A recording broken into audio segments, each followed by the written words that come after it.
చాలామంది మగవాళ్ళలో పెళ్ళైన కొత్తల్లో కానీ లేకపోతే పెళ్లి చేసుకోబోయే ముందు కానీ ఉండే ఒక కామన్ డౌటో లేకపోతే ఒక టైప్ ఆఫ్ భయము ఏంటి అనంటే రేపు మ్యారేజ్ అయిన తర్వాత సెక్షువల్గా పెర్ఫామ్ చేయగలమా లేదా, సెక్స్ చేసి పార్ట్నర్ని సాటిస్ఫై చేయగలమా లేదా, రేపు వైఫ్ సెక్షువల్గా సాటిస్ఫై అయిద్దా లేదా అనేది చాలామంది పెళ్ళికి ముందో లేకపోతే పెళ్ళైన కొత్తల్లోనో ఉండే ఒక డౌటో లేకపోతే భయం.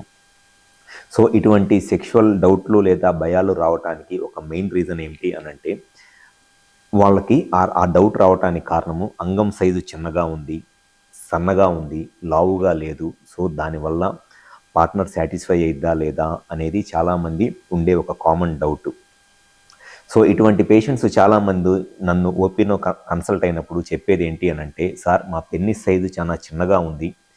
సో రేపు పెళ్ళైన తర్వాత మా వైఫ్ సాటిస్ఫై అయిద్దా లేదా, సెక్షువల్గా పార్ట్నర్ని సాటిస్ఫై చేయగలనా లేదా అని చాలామంది ఆ డౌట్తోనే కొంతమంది పెళ్లి చేసుకోవటానికి కూడా భయపడిపోతూ ఉంటారు. రేపు